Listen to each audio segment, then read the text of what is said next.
All right, we're recording. Hi, Jason. Hi, Jason. Hi, everybody. How's it going? Good, how are you? Okay, Amanda, if you want to call the meeting to order whenever you're ready. There you go. Get you it, Yeah, my hand does just fine.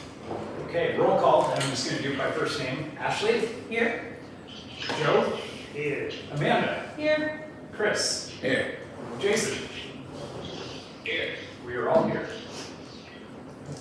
Okay, approval of the agenda. Any changes or modifications to the agenda or anything anybody would like removed? That's about all we can do in this context.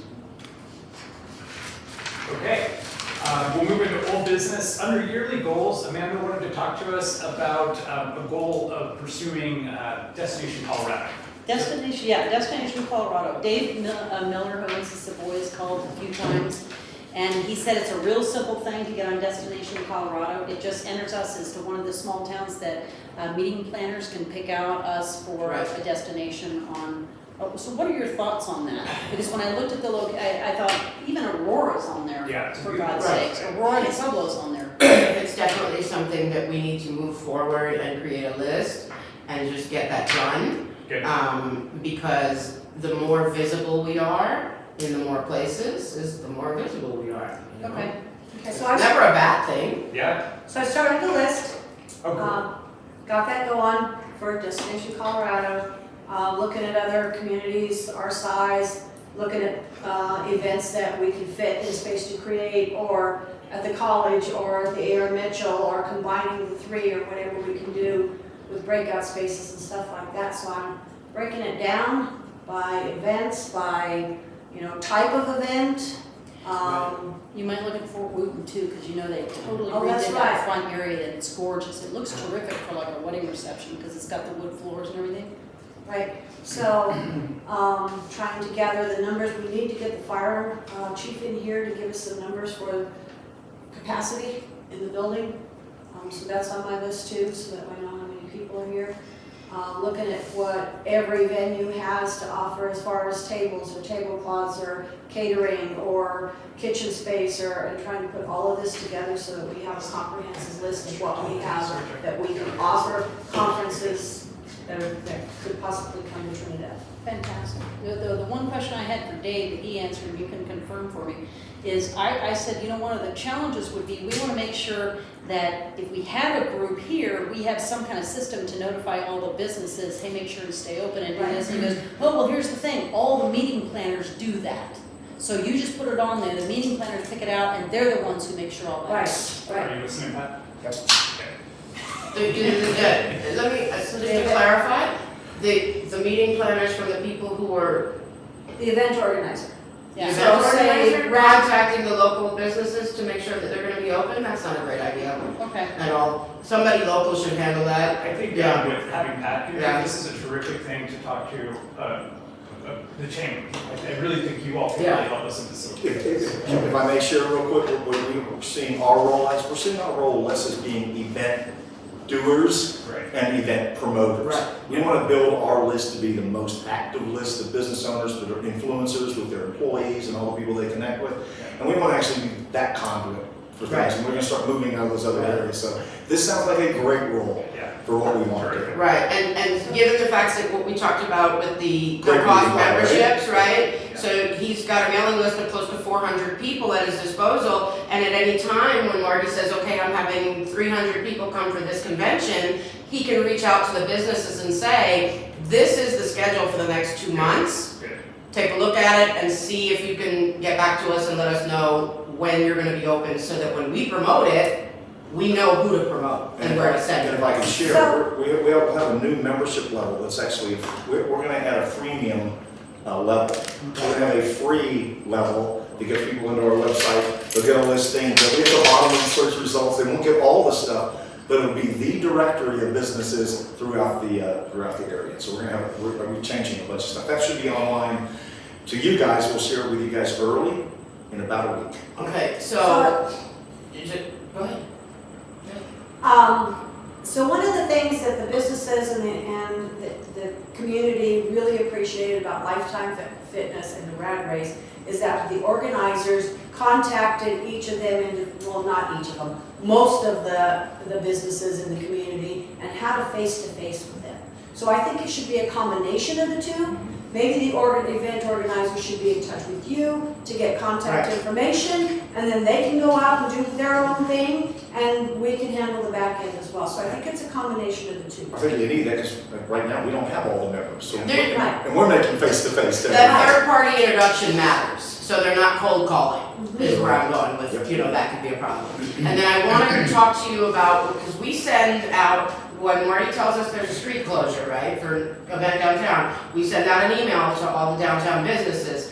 I'd love to be able to create some links and a paragraph at the bottom there where they can go to you to talk about what they might want to do supplemental to bring some revenue in, and because it's not the city's charge to do that, you know? So what I'm gonna suggest, I think we wanna stick to just kind of the topic of destination blueprint as a goal, but let's target this conversation for a future meeting. I think there's a lot of moving parts, and I'm glad we're having it. And we'll certainly make sure you're aware of it anytime this is being discussed, we can coordinate with you all. Can I add one thing real quick before we push it forward? One of the most successful ways to deal with those is to have a local host. A lot of businesses will come this way because there's a part of that, somebody from that organization or anything else that lives here and wants to bring it to their home site. And that's a good thing to look at when we're recruiting and going after things. Now, obviously, not all of those events will have, you know, a local host, and obviously that's where looks like the chamber will step in. But for recruiting, putting out word, say if you're, you know, a part of this association, you know, let us know if you'd like to help us host it here. And at least the first time, they'll be happy to help you host it. They may not want to do it a second time, but. Fair enough. Okay. Goals in general, we left that as old business on the agenda. And that was the one that Amanda wanted to bring forward. Are there any other goals that we want to talk about? We've got plenty of time in terms of going into 2024 to take this fall to talk about what our goals for next year are. And some of those are going to be a little bit organic based on what happens with lodging tax and some restructure that comes with that. But is there anything that anyone's thinking right now that's just a burning goal that we want to start thinking about or talking about in the urgent future that's not already on the agenda, I would say? So yeah, as opposed to like our general metrics, which we highlighted as our goals to be chasing. Yep. One thing that's been coming up repeatedly is a city-owned event. And that's something that does need to start being planned well in advance. I mean, even a year out, like we should be talking about next year's event now, pretty much, especially because it's brand new.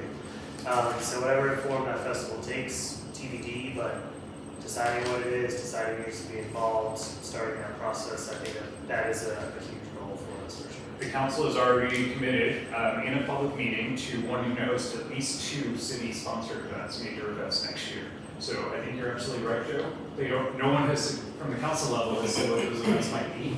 So we really do need to start thinking about what those are going to look like. Are we going to do a music festival, or what are we going to do? Maybe the city takes a stronger role partnering with the chamber on Santa Fe Trail Days, those types of things. So I think we do need to have that discussion. We can talk about it a little bit today, or we can, whatever you guys want to do.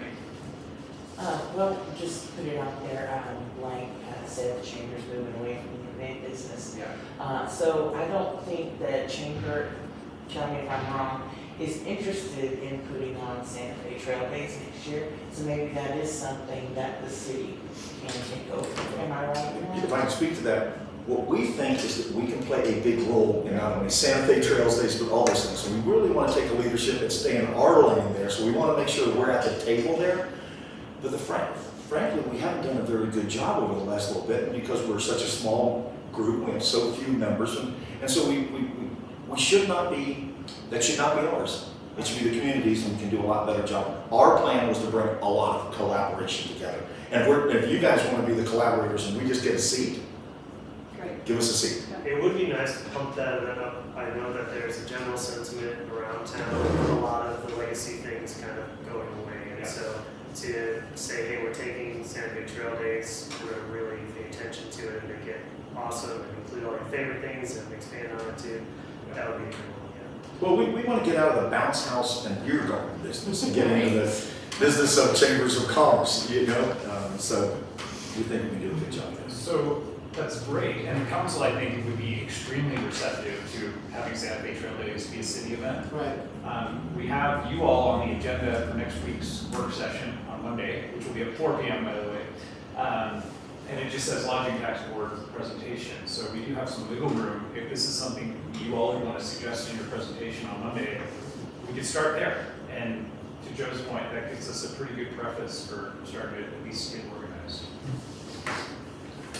Yeah, we could include it. I was gonna say in general, even today, I don't know if I wanna go too far down this rabbit hole on the event stuff. We've got a fairly packed agenda. That's fair.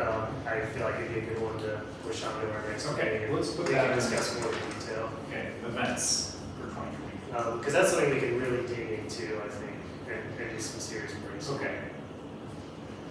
So we'll probably keep yearly goals as old business on the agenda just for our next several meetings, and we have that opportunity to brainstorm and talk about that. Yeah. But I'll put specifically 2024 events planning as an agenda item under new business for the next meeting. One more thing I'd like to add under yearly goals Yeah. is, I think we ought to make it a goal to have at least a quarterly workshop with our business partners. Love that. And that would be a big component for you, right? Yes, because we are gonna have also input, I take it on a regular basis from residents. Maybe add a quarterly public session, invite public comments or something like that. Although I'm not sure if that's a regular thing that's supposed to be on these board meetings, like a public comment section, or if that's up to us pretty much. It's up to you all. But I think at least a quarterly business partner workshop where we can brainstorm ideas, what worked, what didn't work on any events that have passed since the last time we met. That's what I was thinking about. Cool. Just, We'd like to invite somebody from the advisory board to give a presentation at one of our luncheons. Cool. And especially now that lodging tax is in there, we want to be an educator partner in that. Tax and those. Yeah, in October, are you planning on doing the meet candidates thing? I don't want to hijack. No, You guys have a I'm full saying that agenda. would be a good place to do No, it. we are not going to do, no. If anybody wants, later on, I'll explain, but I don't want to hijack. Okay. Okay, anything else under yearly goals for today? Good stuff. All right, summer digital campaign discussion. It's a fall. Right, it's more fall now, but current, I could say current digital campaign discussion. But we have $20,000, I believe, that you guys have been authorized from the city council, and I'll let you guys take it away and talk about this. Yeah, Jason and I met just to get the ball rolling. I'm not certain if anything else has really happened. So we started talking about some ideas. David sent you a note and stuff. So we should probably just try and meet up independently and just try to keep it pushing forward. So the biggest thing for me is like, how do I pay for it? And Yes. how do I get access to any relevant accounts? Because otherwise we'll stand up independent ones. We can hand the keys over to you. But in the interest of just getting things moving, we will take shortcuts, as needed. So a Google account would be essential, and then I know Jason was going to work with the Facebook and Instagram, and I don't know if he's going to go beyond that. So, Jason, do you want to chime in? I'm here. Can you guys hear me? Yes. Okay, perfect. After I met with you, Joe, I met with Anissa the following day to work on getting Google Analytics on the Visit Trinidad site. I set up a Google profile that you can use to run your ads from, and I'm currently, I think, just waiting on implementation and access for Facebook and Instagram. It sounds like Anissa's there. Yes, I'm here. Maybe you have an update on that for us? I will have it for you by morning. I had to get some campaigns off the ground this week and put out some fires, so my schedule didn't go as I planned. Okay, no worries. As soon as I get access to that, then me and Joe can kick it off. So for now, we're on a little bit of a hold, but I know as soon as we get some of the technical items and access things that we need, that we'll hit the ground running and get it going as soon as humanly possible. Okay, what about content for the ads? That's something that I have been working on my end. But the first ad that I was personally going to run is going to be a video. Okay, And so I have some good video resources. do me a favor and send me everything before it's published so that I can make sure that I did the portion of my job that manages the brand and just put it on file and say I looked it over and everything's good. Yeah, we'll start. And if you need any high resolution files, just let me know. Everyone will see it before it goes live, for sure. Good. No one has to worry about that. I'm not going to go rogue. Good.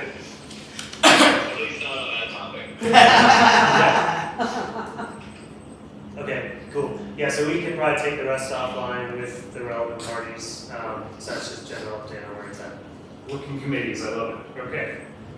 Next on the agenda is OEDIT video production grant. I unfortunately have not had a chance to talk to Talitha and see if she's made some headway on that, but I will commit to that. I believe the grant is due on the 12th. It's very soon. Yeah, oh, good. I spoke with Talitha yesterday. Okay. Thank you. And we went back and forth with, okay, she never got any kind of, Okay. you know, direction to move forward with the grant. Okay. She said she looked at the Lodging Tax Advisory Board, previous Lodging Tax Advisory Board meetings, and there was mention of it. Yeah. But it was all, she said what she took away was that the suggestion, or since it would be a city grant, Yeah. and that there would be matching dollars that was needed for the grant, that this needed to go before council for approval, and that didn't happen in time to move forward with the grant. So we both came to the conclusion like this isn't happening. Okay. So we might want to just table this So- for now, but we will certainly keep looking for other opportunities as they come up. Right, so, I get regular newsletters on available grants from OEDIT, Yeah. and from downtown Colorado, and from, you know, different organizations around the state. So I'll just tag them and send them to you guys so we have a heads up in enough time. Perfect. Another thing, though, since Talitha's contract is like 3 months at a time sometimes, Yeah. it doesn't allow for time to do reporting after the grant is applied for. I mean, Talitha can apply for the grant, Right. but that leaves work to be done after the grant is accepted, and it's just not, you know, to hand in a piece of paper and you get money, then that's the end of it. There's It's a lot true. that goes with it. Sounds like something that is potentially a gap filled by this position that we're gonna discuss also. It definitely could be, yeah. And, but Marty's right, when we're looking at any grant opportunity, we have to look at what's the impact for reporting, what's the matching fund requirement, what's the timeline? Are there restrictions that are gonna make us not eligible for what we're trying to accomplish? But you're right, Joe, this might be a good thing for, if we get to that neat position for them to help us at least with the research on that front. Okay, so we will table that for now. Quarter 2 lodging tax receipts update. Cheryl is still plugging in the final numbers, however, I did get to see them. We are not trending as well as we did last year, is the bottom line. So our lodging tax is down a little bit this year. However, August and July are our 2 biggest months. We won't know those months until the end of this quarter. So we're optimistic that we've had a successful July and August. But it looks like the beginning of the year we're down just a little bit. I will definitely get you those updates as they become available. But I don't think that's a surprise to us.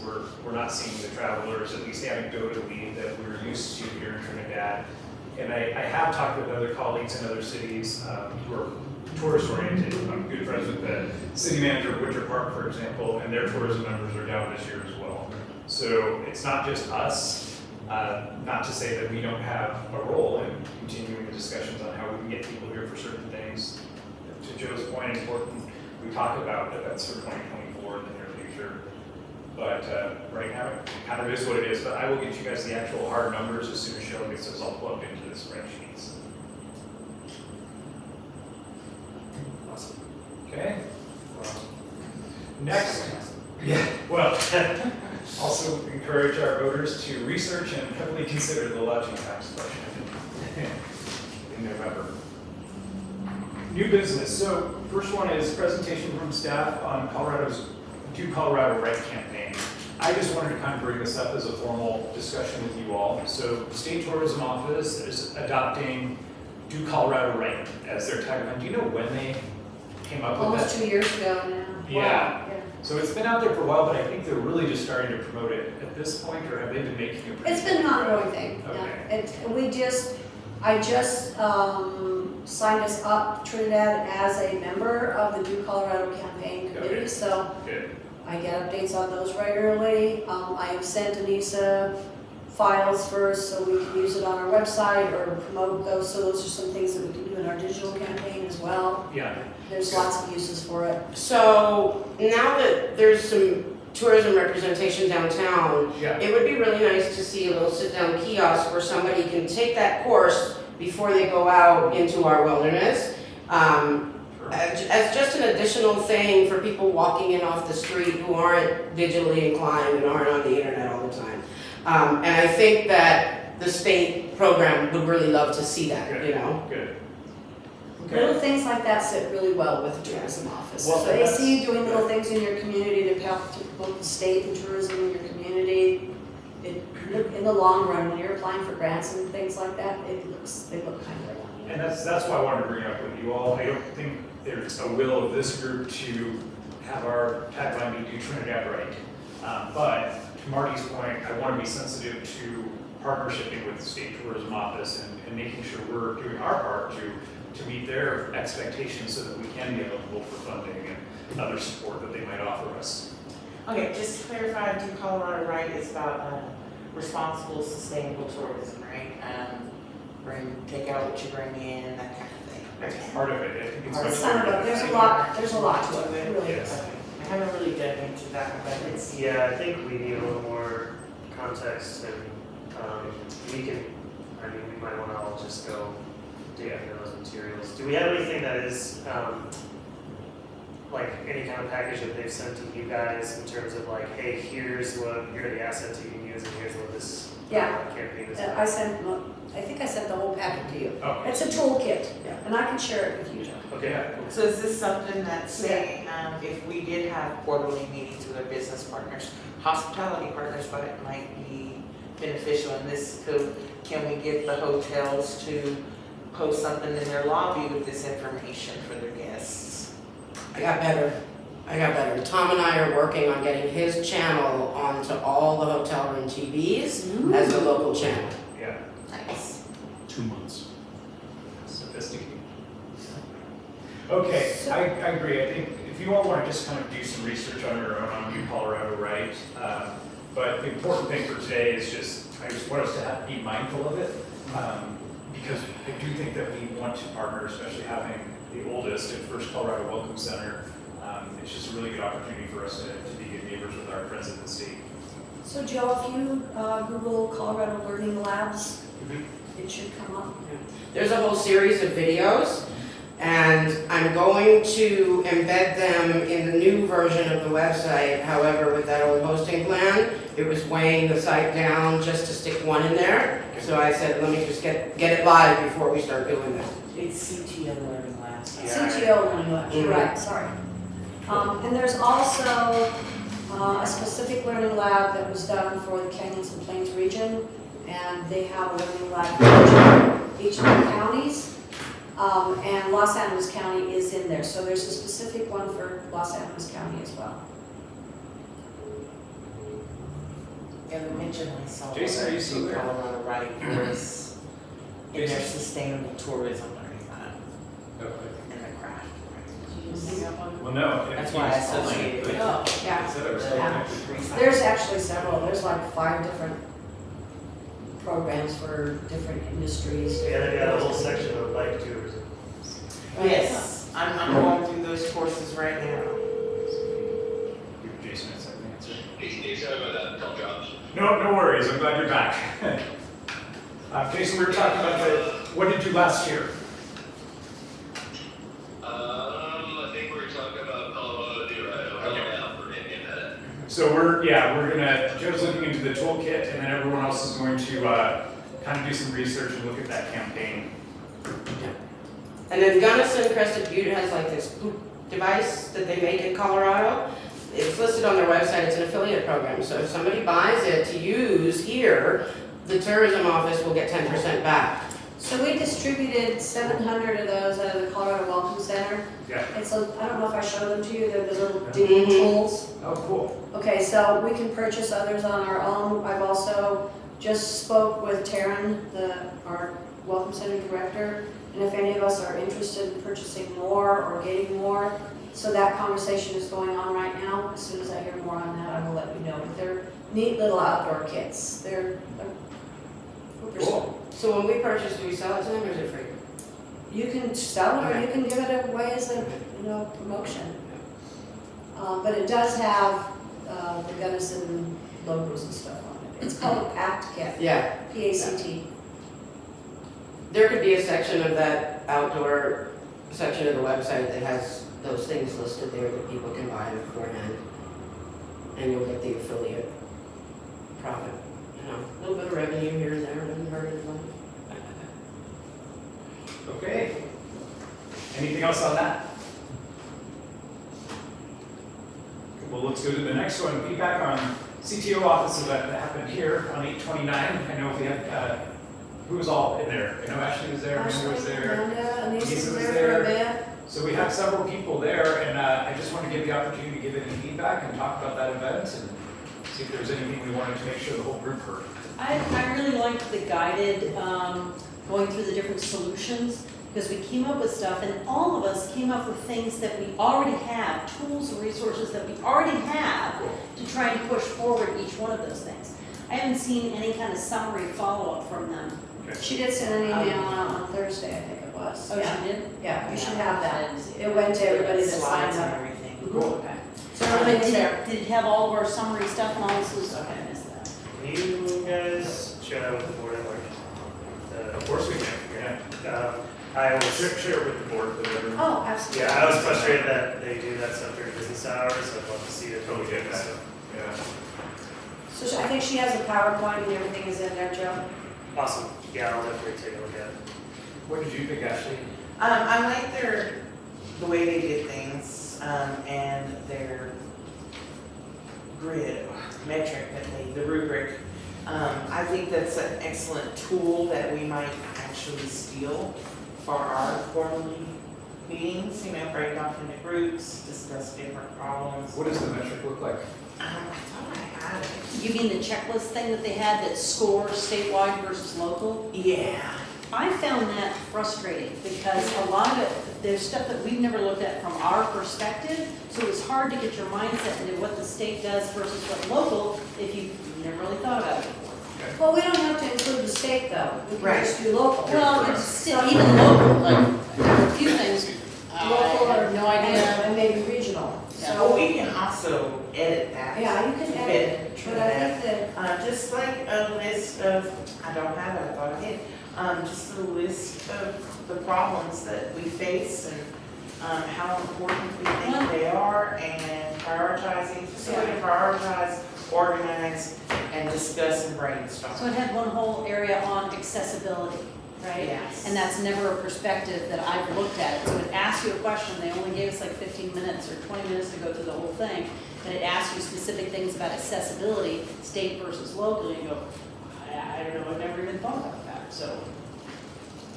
Yeah. so that might be something we could work on, Ashley's putting together a rubric like that for their quarterly meetings. Is it in the, I've got it. is it in the materials they sent out? Okay, so we'll. Oh, yeah, I'm sure it is. Cool. So it was a great event.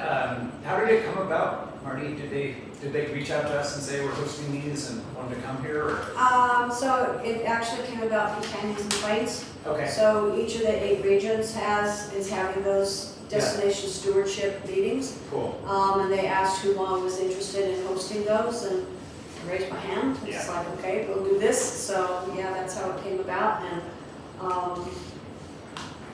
it's, We had like, what, maybe 15, 20 people there? It was a really good cross-section of the community. yeah, it was a good, good cross-section. Allison was there from Main Street, and there were several other friendly faces. College had College representation, had Linda representation, Perry that's was there. Cool. History museum. Okay, next item is discussion of joint meeting with the Parks and Recreation Advisory Board. Dawn Richardson had sent Joe and me an email about coordinating that. I saw her the other day and we chatted, and I told her we would have it on this agenda for you all to kind of propose some dates and ideas on when we might want to do that. But I think now, even before the lodging tax increase, it would be a good idea for you to sit down with them and start working with them on the structure of the lodging tax and how they might be able to get you up to speed on some of the projects they're working on. So really what I look for is a suggestion of dates. We could suggest your next meeting, which we're actually off a cycle this week, but your next meeting would be for the 19th. So we could ask, I can certainly ask if that would work for them for a joint work session. But if there's other ideas you guys want, that would be fine too. I have a question, maybe, but I should already know the answer to. Yeah. What do they do that's different than outdoor recreation with Jared's department? So we don't have a Parks and Rec department here at the city. But the Parks and Rec Advisory Board, they basically advise on anything outdoors related, but also the community center, anything that has to do with recreation. So Jared focuses on. Pot, recreation? No, Okay. not that. They don't advise that. Okay. But Jared focuses on trails and open spaces. Marty focuses on the community center. And so they basically advise on the whole gamut of our outdoor recreation. Once we get a Parks and Rec department someday, which we're working really hard for, they will be the advisory board for that department. And again, that department will be hopefully the one putting on city events, and we'll have event staff to work on that. Dedicated crews just for our parks and open space maintenance, those types of things. Programming, children's programs, all of the full gamut that a contemporary Parks and Rec department would do. And eventually, Chris, to your question, that board would be, an advisor really to that department. Right now, it's just a little bit compartmentalized. Would it be beneficial to have Jared come to that meeting too, just because of the crossover? Yeah, Jared and Marty Velasquez will be invited to that, plus our Public Works Director, Bob Just. Because right now, all of our Parks and Rec maintenance happens out of Public Works. We'd like to change that into a Parks and Rec department function as well. Sounds good. Okay, well, we'll target the next meeting. I'll get with Parks and Rec and see if that would work for them. And if so, that's probably a good time for you all. And I'm assuming it's gonna work for them, but I will confirm that. Okay. Next item, and probably one of the bigger ones for today, discussion of spending excess lodging tax fund balance. So I wanted to throw out a couple of proposals to you all for consideration, get your feedback, but we have about $325,000 in reserves right now. I talked with our finance director that we would like to spend down. If we're collecting it, we need to spend it. And the disconnect really on that is the structure of the old lodging tax ordinance said that the entirety of the proceeds went to marketing and advertising the community. So it was a lot of money to spend just on that, and even the old tourism board, Chris can attest to this, was having trouble figuring out how to spend that money. So now that we've restructured our ordinance, we have a lot more flexibility, and it's an opportunity for us to begin demonstrating to the public that we're going to use that money to benefit them. So one of the things that I would really like to suggest, and it's the biggest one, is we're working with JC and Jace over Main Street Live to put together some ideas on how we can upgrade this space, audio-visual, adding a stage, and making this a full conference center, entertainment venue that can be used for music festivals, it can be used for small conferences, we can rent out the facility for a pretty steep price tag, and then as we segue into Destination Colorado, this would be a premier venue to have regional meetings and get people here to Trinidad.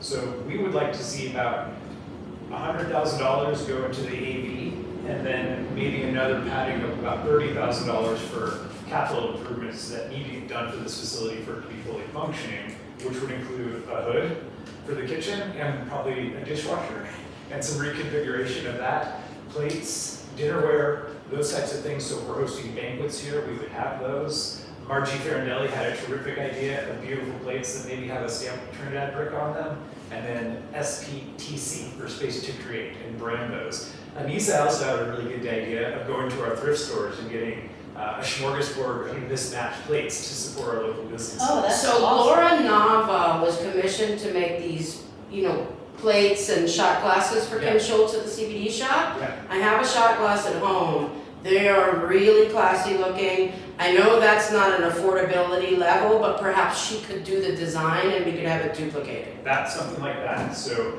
that's not really anything you all need to figure out, just some ideas, but just wanted to get your feedback on that proposal for enhancing this space. Are there adequate restrooms here for? There are.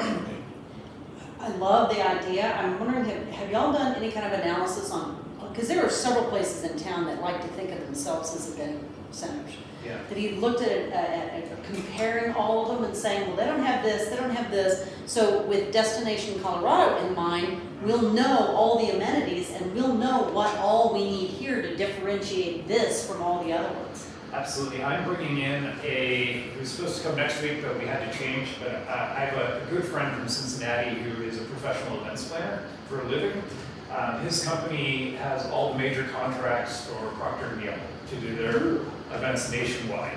So he's been in the business for 30, 40 years and has agreed to come out and visit me and then do an assessment of the space. Fantastic, So I great think- way to write off a trip. Right, so we'll get some very professional level feedback eventually on the space. So I appreciate you saying that, Amanda, because none of us are really events planners. We have ideas, but I definitely agree we need to look at this holistically, which is why I'm having Jason JC propose audiovisual upgrades here instead of us just saying, oh, throw a TV up, a projector up. Pardon my ignorance. No, go ahead.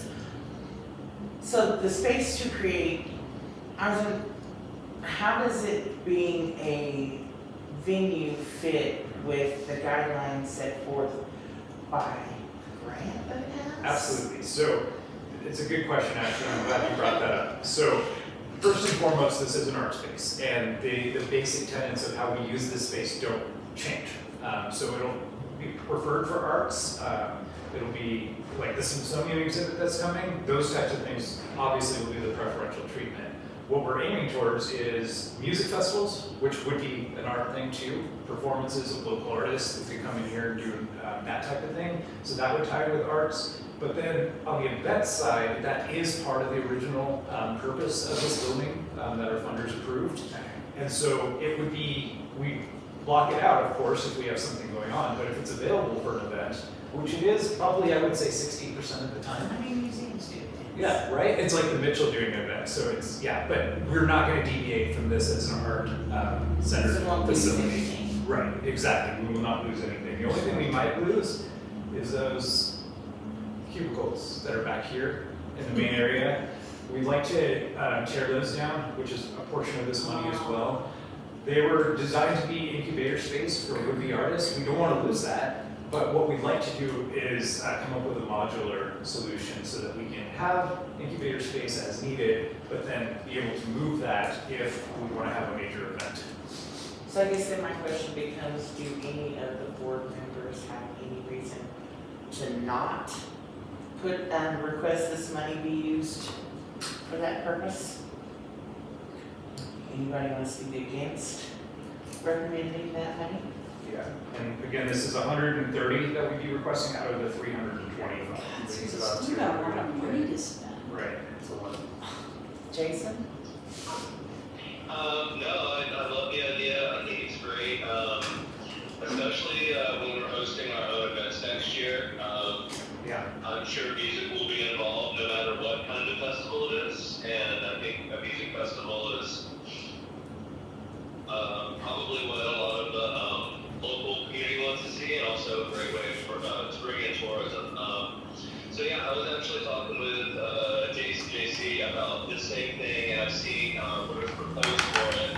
And there was another thing, and if I make it in time, I'm driving straight to Space to Create right now, about 30 miles outside. Okay. I can show you today, but if not, I had JC put a proposal together also for a stage, for a portable stage, and after talking with them, it's sounded like the stage that we'll be going in Space to Create is not necessarily mobile, but he found one that was, I believe, 33,000. It's basically built into a trailer. It's super professional. It's very easy to use. So someone who's not familiar with stage building, that kind of stuff, could set it up in about 30 minutes.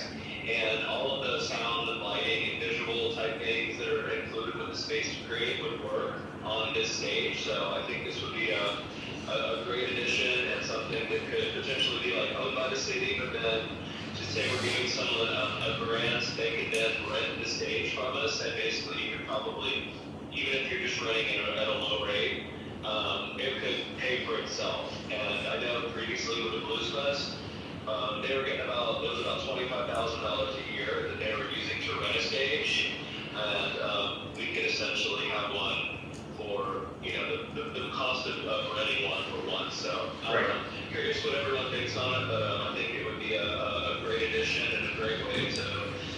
It's something we're going to need anyway when we're putting on events next year, especially for music festivals, but we can use for lots of stuff. So let me know what you guys think about it. So is that an opportunity for revenue to rent it out when we're not using it? Yeah, and I'm glad, Jason, that you brought this up, because it's not just the stage. I talked with JC this afternoon. Also, some of the speakers, audio equipment, microphones, those types of things are designed to be here for use, but can also be used elsewhere. So, yes, we can rent out the stage. That wouldn't be a problem.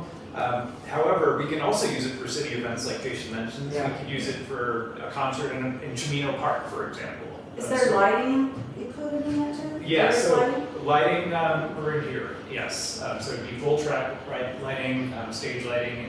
But not mobile. You meant the Not stage. mobile, Jason, no, I meant the no. stage. She meant the stage. I meant Jason the said stage. it would be compatible, so we could take the lighting that is purchased for Space to Create, set it up with the mobile stage. Gotcha.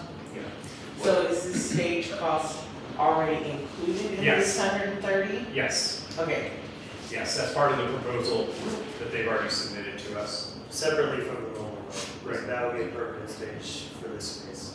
No, it's a No. modular That stage is for the modular. stage, and it's also the stage that can be packed up and rented out. It would be, you could pick it up, put it on racks, and load it into a truck and take it anywhere. The lighting is with mobile too, or can be. Some of it is. Yeah, because I was gonna say, you can get those stages, and this one may have it, where they have the trees, you have your lighting. This one does. There's a portable rig for it, and I believe some of the lighting would be able to be boxed up and sent out with the stage, so that would come with it, and the audio as well. Because, otherwise we'd have to rent it, and Yeah. defeat the purpose. Yep. So mostly to play devil's advocate, because I'm not opposed to any of these ideas, you mentioned, or it came up to be doing like competitive analysis and to see what other venues have to offer. So my question is mostly about demand and whether we expect that this would be like a more popular option. I mean, it does have downtown working in its favor. It's a great location and it's a great space, but I mean, how busy are these other venues? Are they booked regularly or not? Or is this a bunch of stuff that we're going to purchase that we only end up using for city events and they kind of sitting around the rest of the time? I really doubt it. We have, and Marty can talk about this a little bit too, there are so many little small conventions that like to go around the state.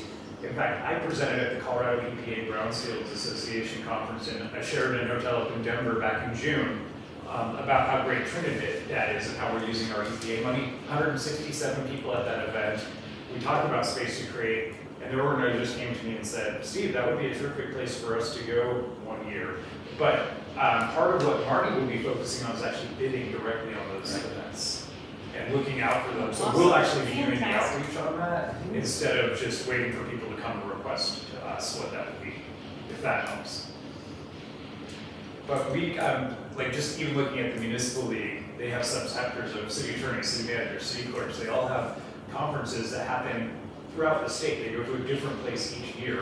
And I'd really like Trinidad to have a space like this that we can start bidding on those events to come here. well, nobody has anything else. I'd like to make a motion that we recommend to use $130,000 out of the excess lodging tax fund balance to revamp Space to Create. All those, is there a second? Second. Okay, all those in favor? I, Aye. Okay. All those opposed? Okay. Okay, so moving on, that was the big one, but I did want to bring up a couple of other suggestions. Oh, go ahead. sorry, can we put that on Monday's? Yeah? Yeah, in our recommendation. Yeah, please. Let's put that as part of our discussion with council. Thank you, Ashley. No worries. The next thing that's come up that I would like to throw out, and I don't have a dollar number for you today necessarily, but our skate park is not in good shape. And this year is the 20-year anniversary of it. It's known colloquially around the world as the Trinidad skate park. And at one point, it was a pretty big deal to come here. It's a very challenging skate park, so it's got a good reputation in the skateboard industry. Someone told me it's a Tony Hawk. Tony Hawk did not design it, however, he was there for the grand opening. Oh, Yeah, well, mine's looking. so it is associated with Tony Hawk, you are absolutely right.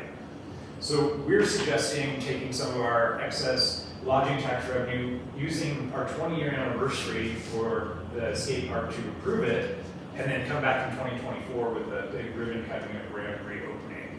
So that's a suggestion. I'm going to give you 3 other suggestions though before we start talking about it, just so you guys have. Improvements like what, to what areas? It's cracking, it needs ADA accessibility. It's not safe. It's not, it doesn't look good, it needs to be painted, fencing needs to take place, the restrooms I believe need to be updated, right? It's really bad. It appears that there's been like absolutely zero It does. maintenance performance. Oh, I've been out there many times, I agree. I just, There's a metal rail that goes around the top of it, there's a couple areas where the welding has come undone, and that's obviously detrimental to skateboarders, so those types of things, just, Some graffiti's been painted Graffiti. over and it's caused slick areas for your skaters so that Yeah. they lose traction and then they crash, so it's not good.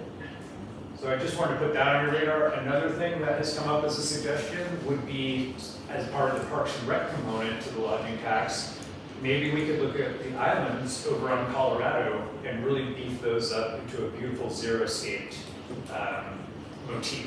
That would just make that section of town look very beautiful. We probably extend it to, what's the upper street, is that San Juan? That has a couple islands on it as well. Alta. Alta, That's where I live. That's where you live? Okay, so yeah.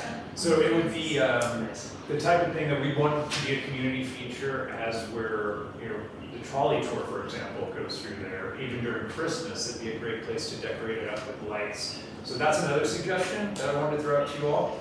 And then there was one more. Let me see if I can remember what it was. Ding dong ding.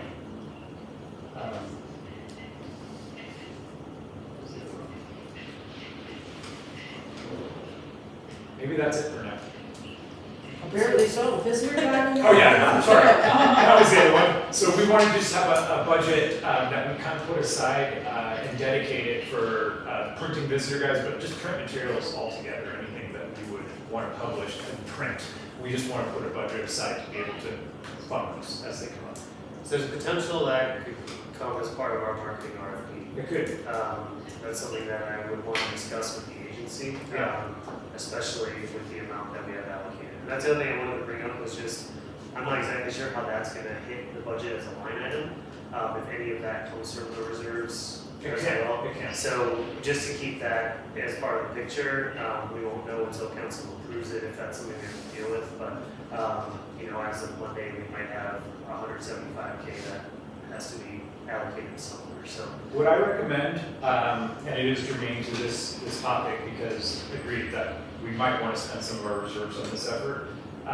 What I recommend we do is get a scope of work together that everyone's comfortable with, do a full robust RFP, and ask the vendors to give us pricing for what they would charge us to meet that scope of work.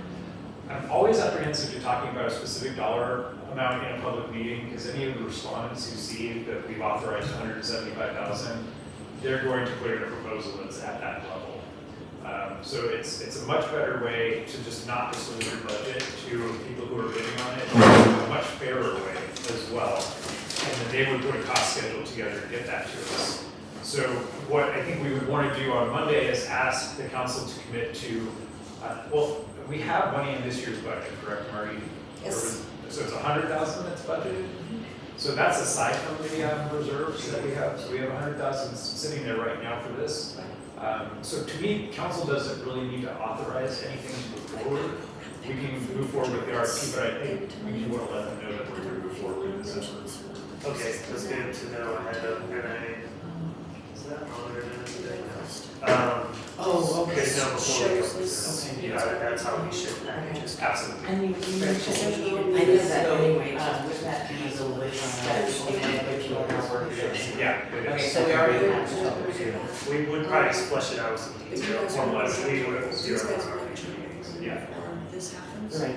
So, Can we do that? just Yeah. ASAP? Yeah. Well, Yeah, I guess that's why. we had to get it to council My, first. right, so, my concern is, we are not that far from the end of the year. If that was in the budget for this year, we should try and complete it. And I don't know, but the sooner we get it going, the sooner it can start working. Well, that's the other thing, I wanted you all to talk about timeline. Just a reminder, we're doing our strategic planning right now.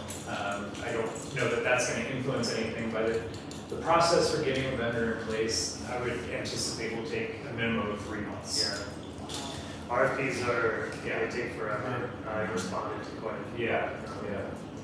Just real quick too, we need to kind of think about how much of a marketing budget we want to put towards this app, because we have the ability to create marketing videos from what people, have created from their treks and stuff and their vacations. So it's an excellent opportunity to utilize it as brand marketing for the visitor center and tourism department. Well, that's awesome, and what a good segue. So what I'm gonna suggest, we have $100,000 there. Let's go to council next Monday and say, we're ready to move forward with this marketing advertising RFP. I just want to be sensitive to make sure, okay, yeah, and you can have that be the recommendation, get some feedback from them. Once we go through the RFP process, if we find that because of our scope of work, whoever we want to award the contract to, it exceeds the $100,000 level, then we can at that point find that money. Right. It won't be a problem, we'll still have plenty in reserves. So that just avoids us having to do any budget adjustments immediately. We can totally move forward on that. So then, 130, go ahead. No, I was just, so if so what I'm hearing is we're gonna hold off on doing any kind of print until we get our marketing. I don't know. No. No, what I think we want to do actually is establish a print budget that would be separate from the RFP Right, budget, and- just so we and have money available. Define What can we which do? publications we Yeah. want to focus on instead of spreading it so thin. And maybe putting a little bit more bang for your buck and budget into the one ad at that publication or the quarterly ads or whatever, instead of, getting smaller ads all over the place. So what kind of number are we looking What do we have in our print budget currently? I don't know right I offhand. don't either.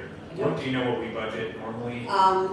Cheryl just sent me a detailed report, so it has, any encumbrances on there, and I haven't subtracted those encumbrances from the balance that I have, so I have to look at that. We'll check and see what the balance is remaining for this year that's already been at? authorized. Can we get are we talking like 50,000? Are we talking like 150,000? I think it would be prudent for Marty to go through and define which ones she wants to keep ads in. And we get the prices for a full page ad, because we might as well do a full page ad in these publications and come up with a approximated, estimated number. And then we'll be able to say, okay, it's gonna be somewhere in here. So just for instance, I received a communication from the True West I magazine. was just gonna bring Edit that that. up. Thank you. They're doing a feature story on the Fox West Theater, Really? saving places type of thing. And she asked me, she said, well, your contract for this year is already expired, you said you weren't gonna renew it for 24, but do you want to do an ad in the December publication? We And would, so- we would recommend that as Yeah. part of the Fox That is- Theater article, yeah. if they will Oh, come yeah. to Trinidad. So explore in this. instances like that, it would behoove us to move forward with things like that. Right. The Colorado State Official Visitor Guide, Right, that's another one. absolutely. Yeah. We need to be in that one. So little instances like that, where, we might look at specific print advertising. Right. So just to let you know, when Marty and I originally were talking about the ad, I had already gone to Cody to use the line version of his Fisher's Peak with the horses to design the ad. So it'll have about 15% of the ad that has artwork with his signature, the A.R. Mitchell name there, and we can kind of promote the significance of the Western art in the A.R. Mitchell.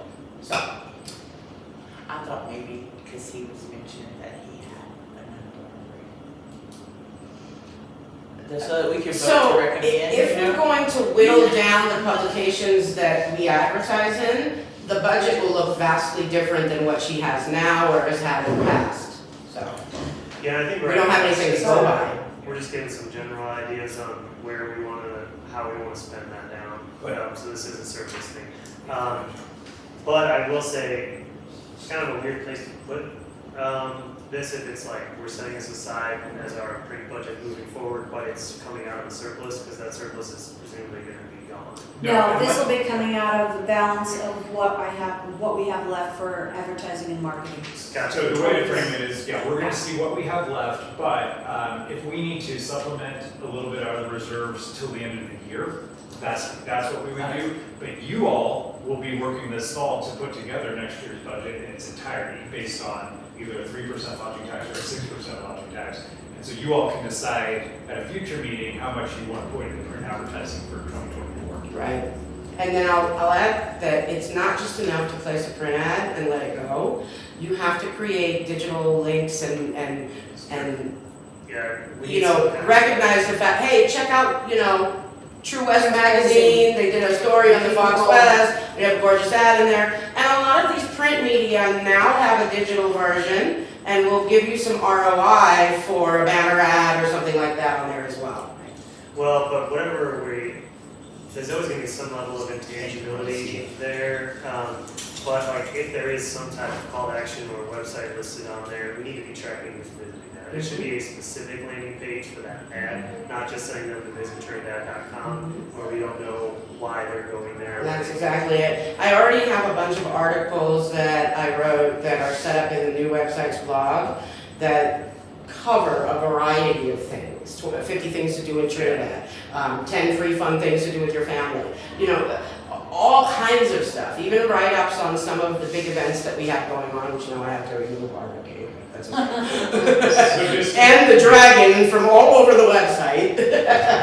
Just to kind of round this out, so yeah, that would be the approach, but I did want to just double down on the council, when we were approving the ordinance originally to structure this group, they had a concern that was incredibly valid about, okay, if this is an advisory board to the council, if a quick opportunity comes up and you all just want to move forward with it, how are we going to address that? And the answer I gave them was, well, you have allocated a budget at your level and we'll give discretion to you all. If you come to us and say, there's this tremendous opportunity, we need to get on the bandwagon on this right away, we won't make that go to a council meeting because funding should already be authorized. This is just making sure we'll have that till the end of the year. Yeah. And you know, there's digital opportunities that come up like that too, from all kinds of places, out of left field, you know, and it's good to have that nest egg right there to tap into. Ashley, did you have? Oh, well, that was one of your suggestions. The other two were Colorado Boulevard and the skate park. Yeah, can we talk about those a bit? I just want to put out there that I hear people talking about the skate park, not thinking about Colorado Boulevard. I think the skate park right now is a hot topic in Trinidad, and our citizens are wanting to see something happen. You know, maybe not all of them, but a good portion. And you know, they get the ones that might not ever go to the skate park, but they jump in and they say, "You're absolutely right. Something should be done." So if that's what's on their minds, maybe we should consider going in that direction. It's not an either or, so it can be both. Right. And just, you're absolutely right.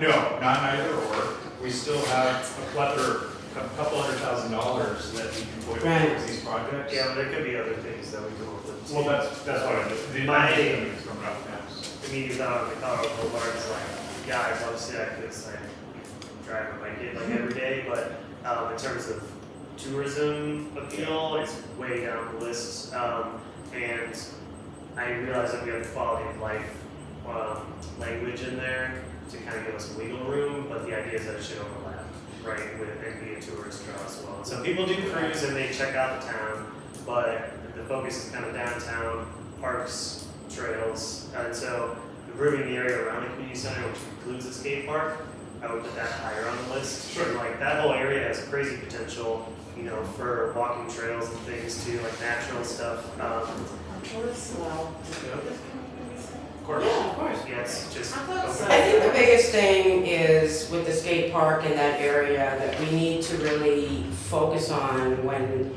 we're making decisions for it is it's a community asset. It's used by children and right now, it's not entirely safe to use. And I think that should be the biggest motivation in moving forward to get it done. But I will let you know that Grind Line is kind of back and forth as to when they can get down here. And we really want them to consult with us as to their work, how it stood up for the last 20 years, and what they can do to make it better with all the advancements they've made over the last 20 years. Well, and then just to circle back, Joe's not wrong, but there's a couple other issues that play into the Colorado Islands. We've got requests from the college because when they're trying to woo students to come here, they're unhappy with how they look and they see that as something that can be fixed up to attract students to come to the area. There's a little triangle area that's right at the corner of Willow and Pine as well. That's just all over here, so that'd be part of the project. But the big thing for the city standpoint, we need to find money somewhere to do this. Right now, the watering for those islands is unmetered. So us as ratepayers are subsidizing keeping those green. And that's really not okay for the utility, nor is it for. I was wondering about that might potentially cancel out some costs. It would absolutely. So there would be a direct benefit for doing it. Less maintenance costs and certainly a significant amount less in water, free water being wasted. Is this really the only place that money can come from? No, but it's just a suggestion of Yeah, how we sure. should. Yeah. We urgently want to spend this down. I know it's tempting to think, okay, we have all this money, let's leave it there. But we're trying to find ideas. If you all have other ones, we're all. I have an idea. So we already have an aesthetic with the black, lamp holes and all that. And I know you're working on a redesign for Main Street, but I see an archway or an introduction, welcome to Trinidad, welcome to Main Street, downtown Colorado, whatever, as something that doesn't necessarily need to be involved in the entire project of redesigning Main Street and wait till it's done. Perhaps we can look into installing something at the beginning of Main Street that makes it a little bit more visitor friendly and they know where they're at, Like the New York Christmas. Has there been a study or anybody looking at parking? When you bring in another 150 people or something here, Yeah, can we do something about the parking? that's part of our Main Street design that's going on right now. So one of the specific areas that we're having that consultant target is that dirt lot that's there behind the gas station. Yeah. Across from Safeway. It's owned by CDOT. They've already told us we can have it. So we're having that designed into robust parking, not only for downtown, but also for the Riverwalk. And then we also want to allow night camping in RVs there. So people can pull off the highway, be in their Oh, RV, man, that's huge. maybe get some food trucks there, but they can come downtown and have like this downtown experience just while they're traveling. With the traffic that you've got on both sides of that, you're gonna need to look at possibly even stoplight as something to assist. That's what the engineers are helping us with, but you're absolutely right. So. What about signage? Yeah, I mean, wayfinding signage, we have some antiquated, I say that's from 2012, signage that the city purchased back in the day, and the history on that is we put some of them up. So, and Keely was very helpful with that. If you've noticed, some of our parking lots have giant P's on them now for parking, so we're trying to at least utilize some of those signs. The big problem with them was whoever ordered them forgot to get the reflective coating that you would put on them. Now, that doesn't mean we can't put them up, but it creates essentially a safety hazard at night because they're not reflective back. They could, plus they wouldn't be visible at night very well. So we would love to see us do some wayfinding signage that would have that reflective coating. Yeah. Would be a consistent theme that would match our brand. I'd love to see the QR code on it, all kind of modern stuff. Yeah.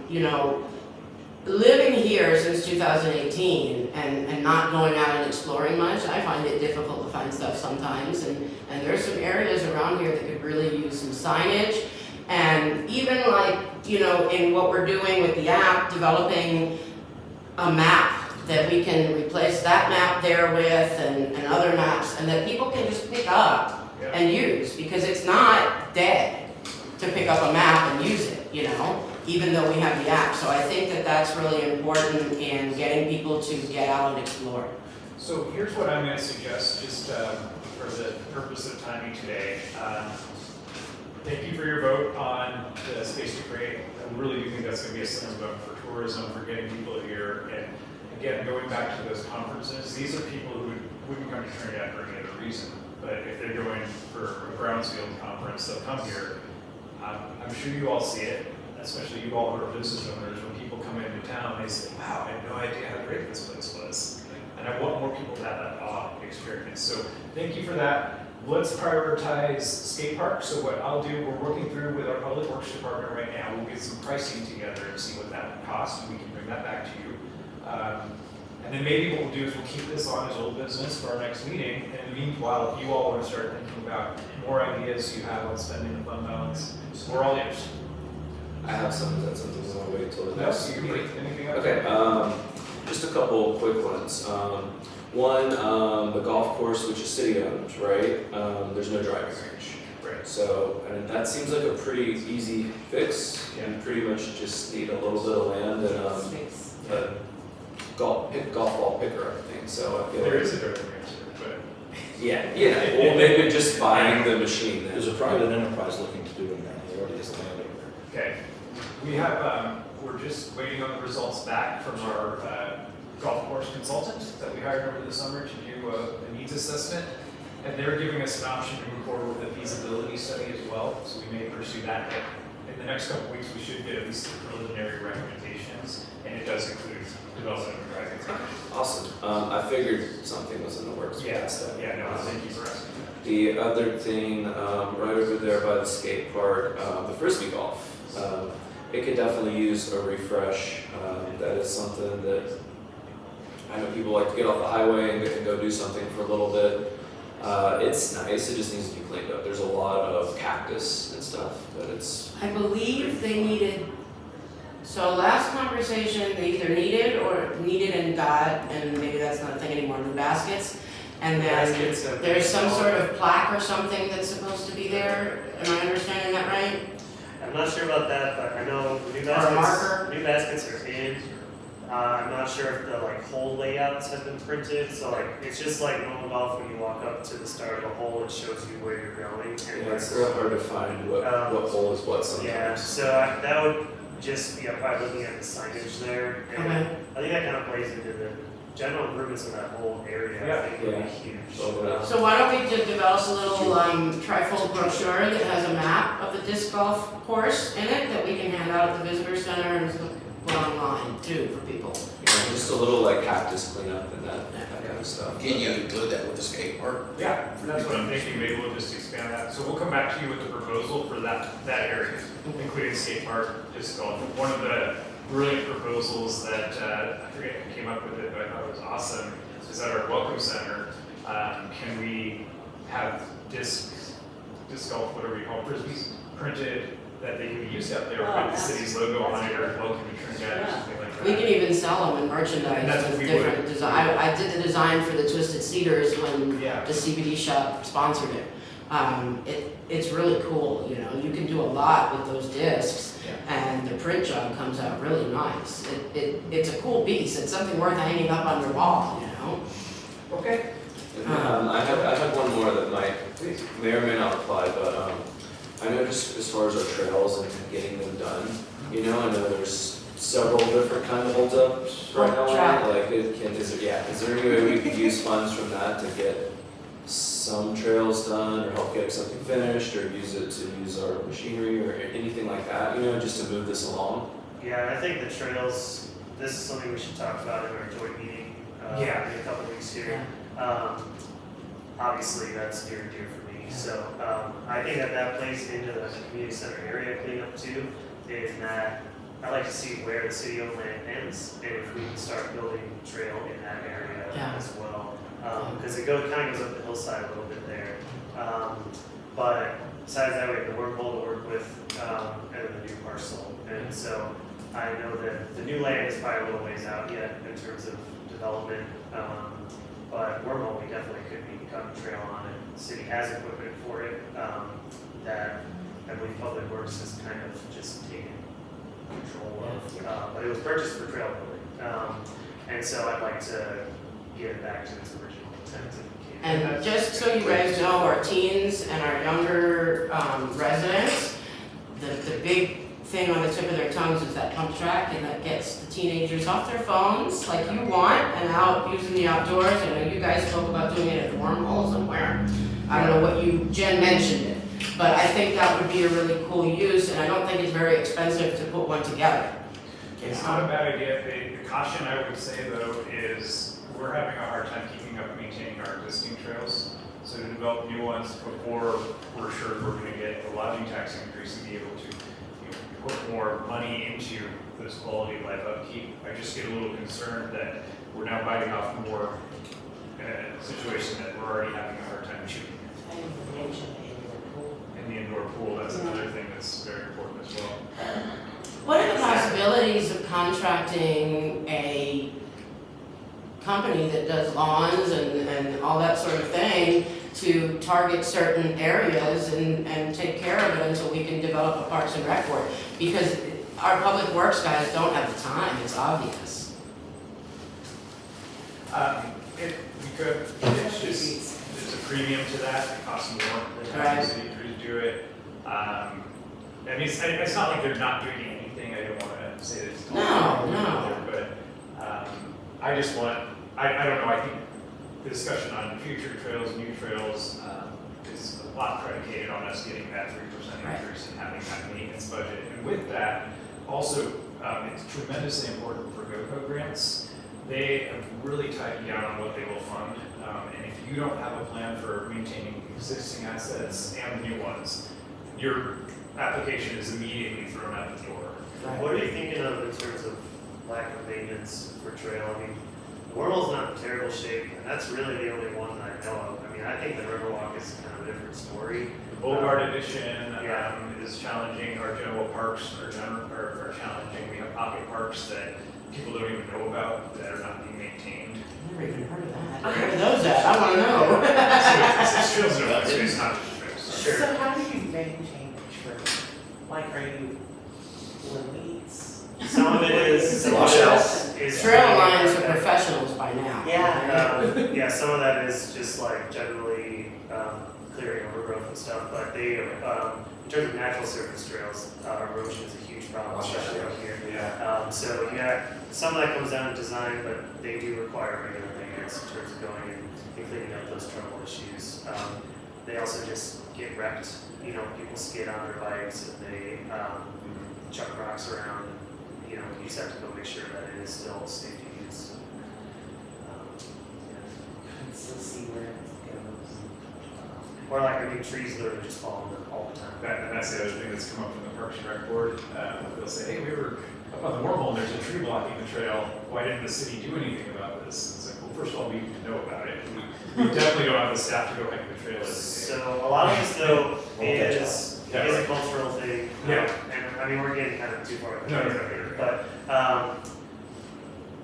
volunteers, that's how this stuff gets taken care of across Colorado. And even at, in the Forest Service as well. And so as we start to build this, like, they will take care of themselves to some extent. So, That's perfect. That's what we'd like to see too. Okay, and the last one that I just remembered, we are partnering with University of Colorado Denver to do a robust redesign of Simpsons Rest and really beef that up. And we're looking at doing some land acquisition as well. From the Morgans who live there, we've already talked to them, they're committed to giving us basically the entirety. They own anything really about 30, 40 meters back from the people at the bottom there. Yeah. So they own the top, a majority of the top as well. The county actually owns and maintains the road that goes up to Simpsons Rest, and they're the ones who block it and open it. But for the landing itself, the rest itself, these architectural students at UC Denver are doing a really cool redesign. We're paying them for it as a nominal fee, and we're gonna get full plans to develop the top of Simpsons Rest. We don't have a construction budget for it right now, but I did want to just point that out because to me, from a tourism standpoint, that's where I take everybody when they come into town. And we're So- embarrassed by the graffiti, but yeah. I was looking at that video that Carlos put in the drive for Yeah. me, and his drone goes over the top of Simpson's Rest from the back to the front and then back.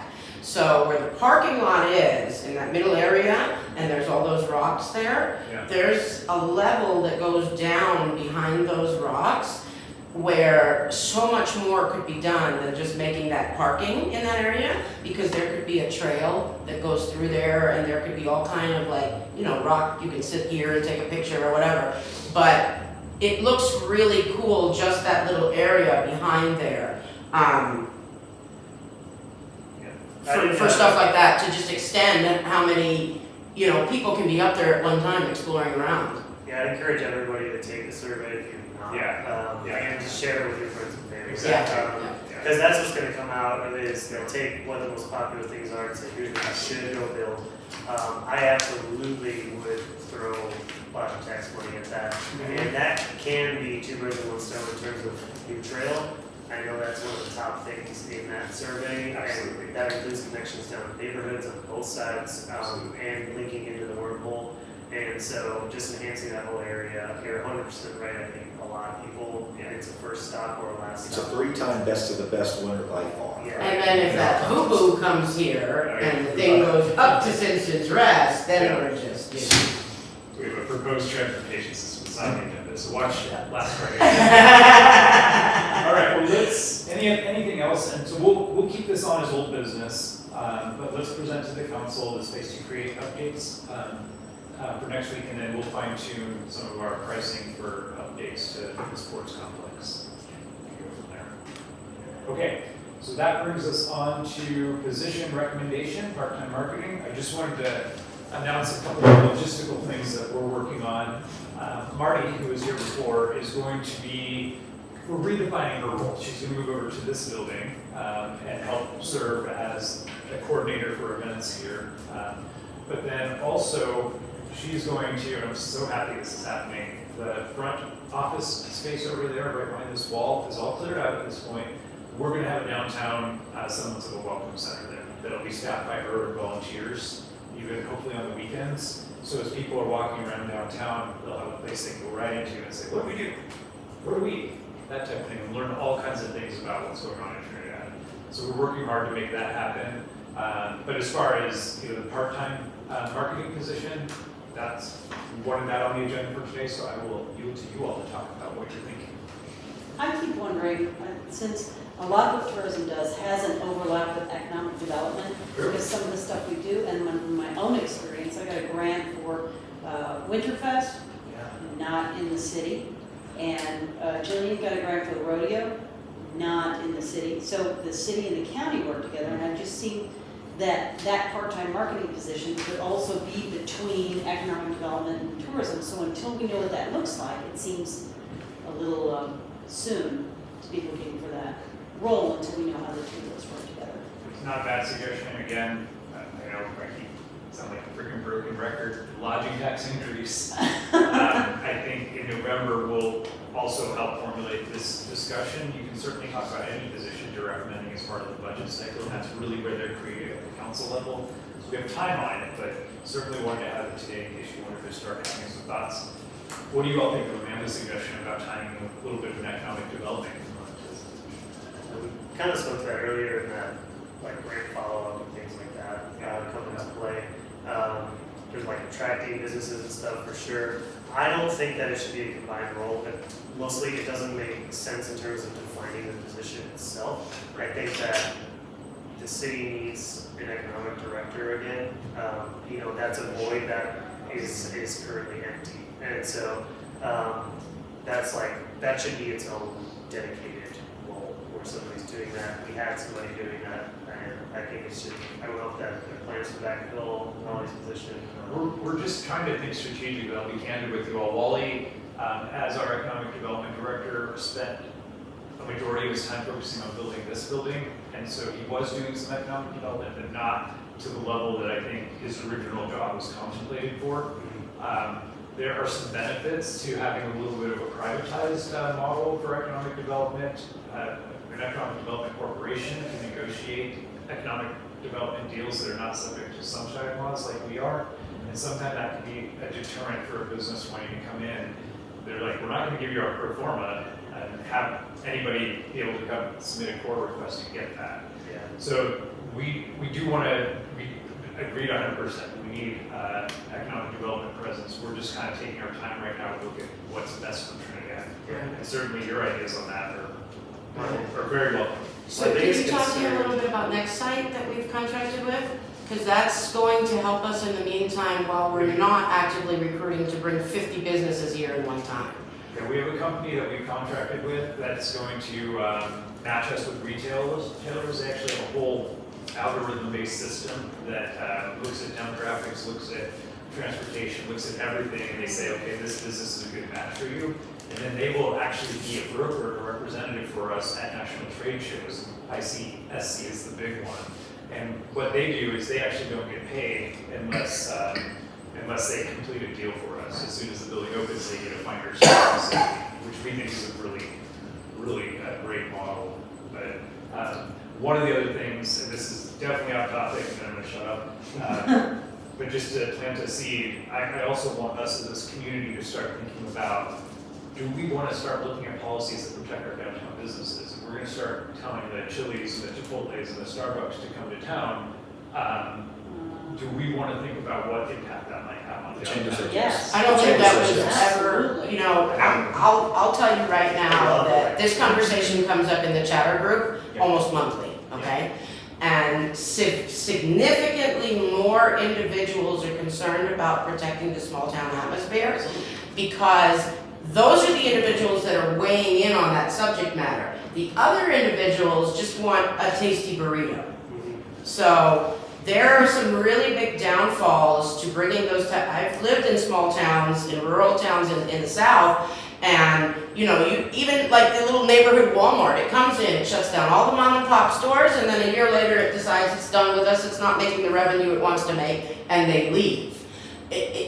Creating successful an atmosphere for successful entrepreneurs, we have plenty of opportunity for restaurants to create the same type of menu and fare that these large box stores, that restaurants have, but have better ways of dealing with their employees, better pay. I don't think you have to sell anyone. Better food. Yeah, the chamber will be a vocal opponent. Farm to table food, you know? I just wanted to throw it out there from a standpoint of, I really want the city to start considering some policies that we would adopt by ordinance to help protect our local I businesses. have a question. When you said that serving as a broker for retailers and matching, you're not talking about like a lid store. You're talking about you need this type of store. What kind of entrepreneur would like to start this? Right. No, this company is more in the line of corporate retail, and we would target maybe the out parcels, outside areas like down by Walmart. There's Oh, probably so much, gotcha. like, and it could be something like a Chili's. The number one thing that matches with the demographics of Trinidad, although I don't believe it, is Pizza Bar, whatever that is. Oh, yeah. So I think it's more pertinent that they focus on retail as far as outlet store, shoe store, those types of things that our families need access to within a reasonable driving distance so they can go school shopping for their kids and buy something that doesn't fall apart in 3 washings or, you know, last the entire school year as far as their shoes go. So those are the types of businesses that we've been talking about trying to bring here, so that not only we have access, Raton and all the other places immediately around us who aren't inviting those type of retail stores will be coming here to shop, and then it's revenue. I wanted to go back to the marketing position, and I think it's unbelievably important. I don't think we'd all be sitting here starting from zero if we had someone that has this type of skills, and we're looking to bring in an agency, but we need someone to direct them. You know, we only meet every 2 weeks, but we need a liaison. And somebody who can execute. And someone that can also execute at the same time, so you're working simultaneously, and the agency they can do everything, but you're not gonna like the price of it, but little things day to day, continuing to update the website, add events, use it, like, work from a strategic marketing perspective on day-to-day stuff, instead of just relying on them and then our recommendations, I think is really critical and really needed right now. So I want to loop back to the paper that I gave you the other day, and I'll email it out to everybody. That is part of my job description. However, I'm not paid to go out and harvest this information or create a marketing strategy or anything like that. So that's what I've been asking to happen for the last few months so that we could commence with what needs to happen. So it's there and it's available. We just need to put it together and get it going. So if you all want to recommend that we move forward in creating that position, we can start talking with the council about that. And they would, Yeah. and I think, I do want to give a major shout out to Anissa, because she comes with a wealth of marketing and. I want someone to help you. I know how much you That's do. what I was gonna say, the little incidental It's a stuff. department. I know It's how much creation, you do. marketing, communications department. It Exactly. doesn't need to be huge. Exactly.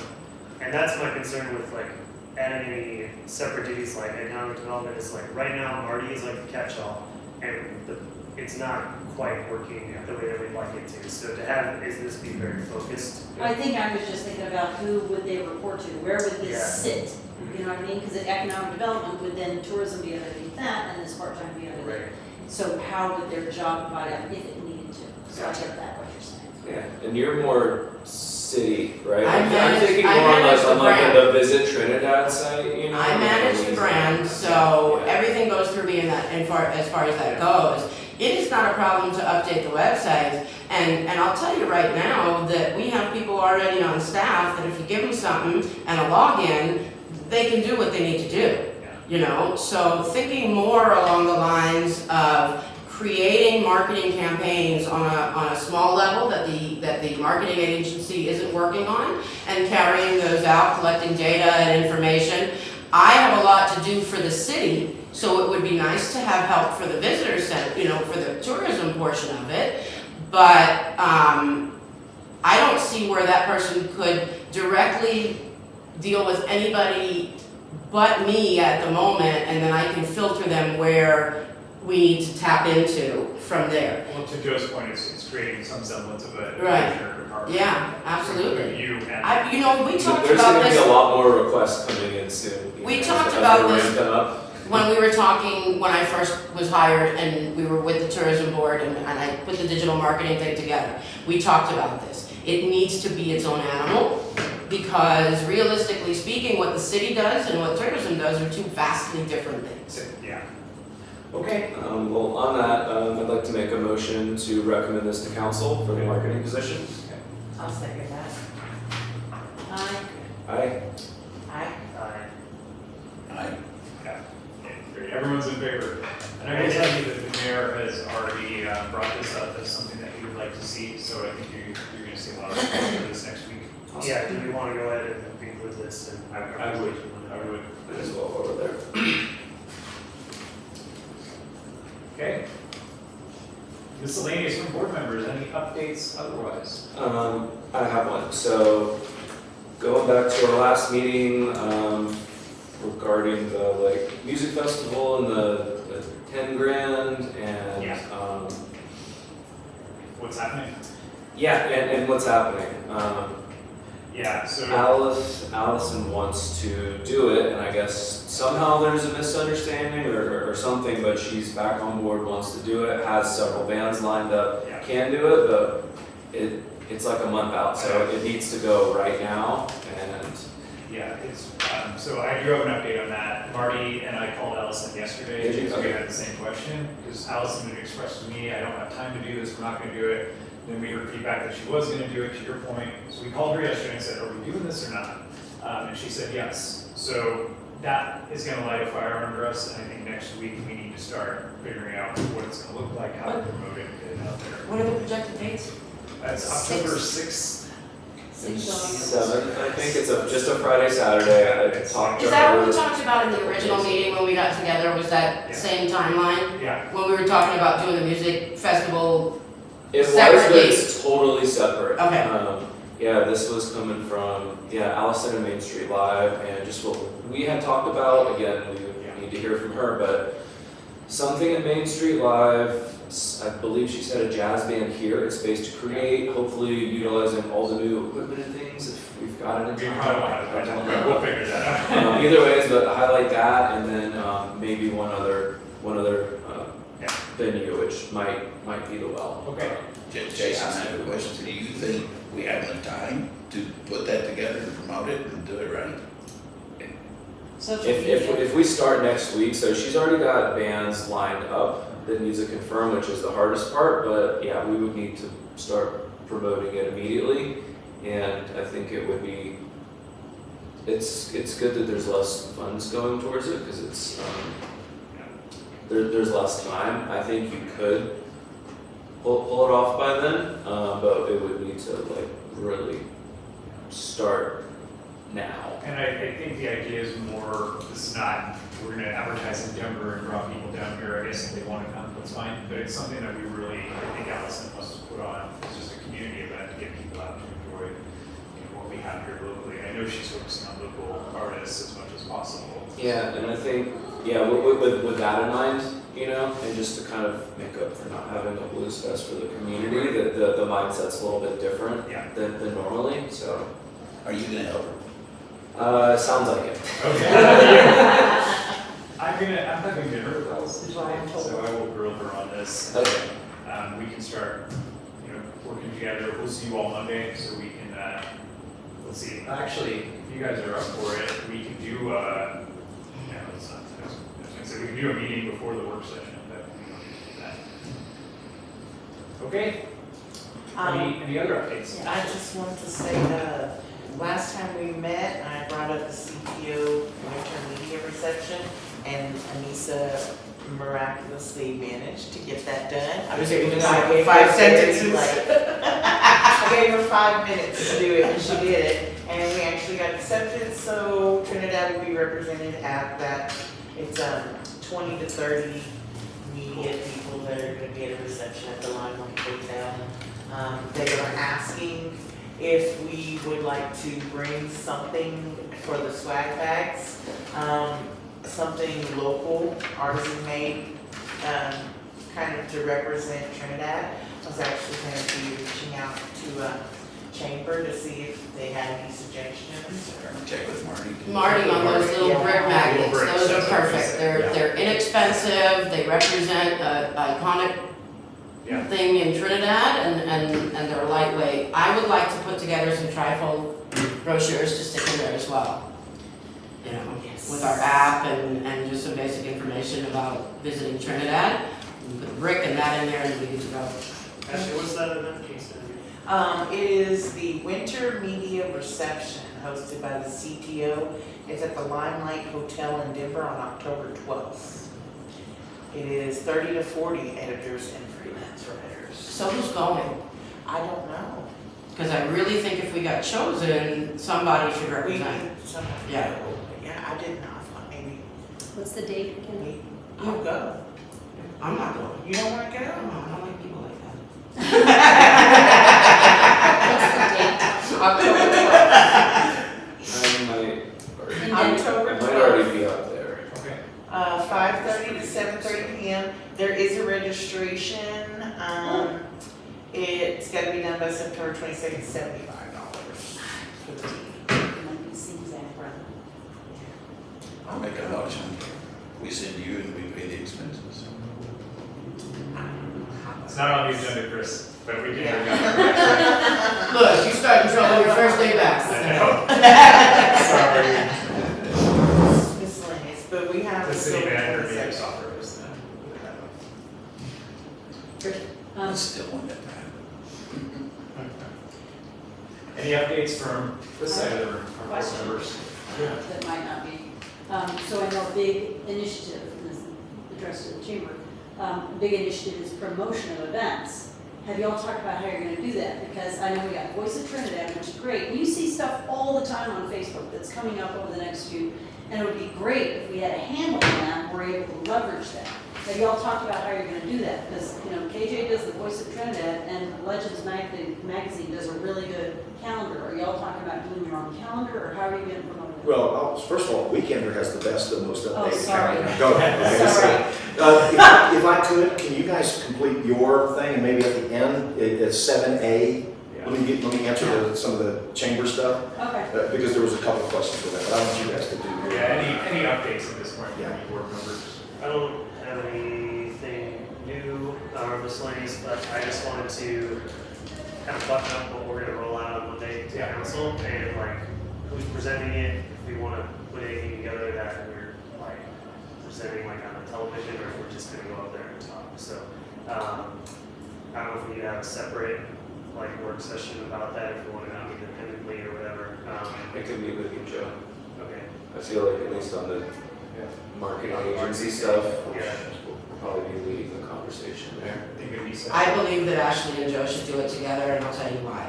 Just watching the video from the last city council meeting, the mayor was sitting up on his podium and was talking about how much he likes Ashley. Sure, that works for me. Not that you don't like you, Joe, I'm just saying, we're gonna take those opportunities where we can get them, so. We had a workshop and he came up and stood right in front of me and finished our conversation. I said, yes, Mayor. I just want you to know you did such a good job. You came out of your shell. Really enjoyed it. And I was like, thank you. Yeah, it was very nice of him. It was It's very like nice. reading a jury. You know, He's been very complimentary in the last few weeks, and I think it's, you know, Sentimental. Yeah, sentimental. No. Yeah.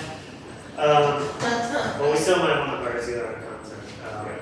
And I mean, we can keep it pretty punchy. I don't think we need to get in the weeds. I'm sure they'll have questions. We already have like our list of deliverables that we're looking to see from the agency. They've already approved it once. So yeah, we have the RFP, we have the position recommendation, and there's something else I had on here as well. I think we decided, there was, skate park and that type of thing, but I think we decided to hold off on that. Okay. The space to create, the space to create money. When we do I that. think we have to bring it to them, Space to create money, maybe? the 130. Yes, that Space was on Creative there. on there. Okay, so I think those are the. We're gonna recommend the part-time marketing position. We have the money for space to create. Okay. Is there any other updates that aren't necessarily requests that you would like to express to council at this point, since we have the opportunity? We can mention the music festival. Radfest Well, maybe we and just- accessibility race and Yeah. the chili contest are the two next big things that we have going on. And since we are partnering, it's pretty much a city event, both Okay. of them are. Well, Taste of Trinidad might end up being a city event, Yeah. because that doesn't require big sponsorship or anything like that. Okay, anything else from Chris? Do you have any updates for us? Just barely got here.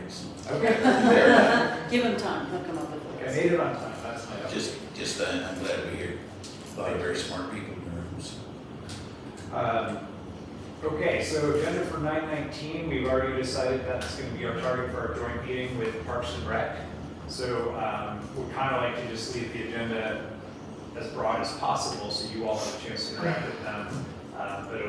But we'll structure it as such that you guys can have a free-flowing discussion, hear what they're working on, their projects, they hear what you're working on, and then begin the conversation about how we're going to coordinate on the budget requests for 2024.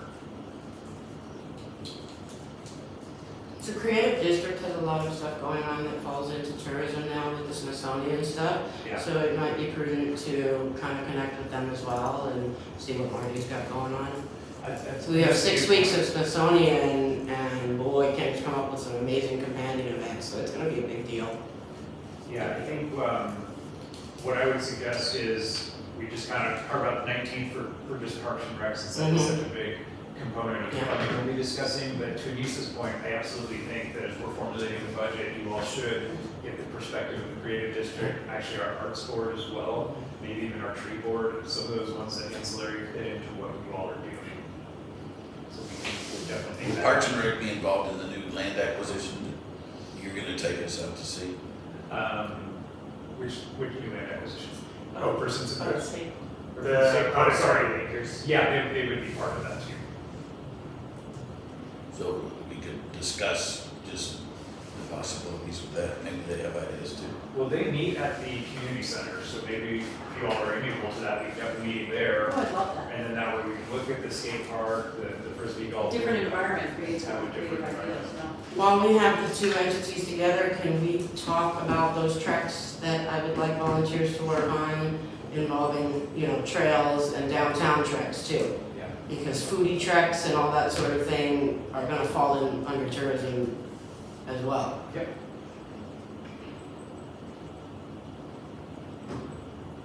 Anything else? Good meeting today. Thank you guys. There's a lot going on. Can I answer some of those questions for you, Adjourn? Sure. Candidate interviews.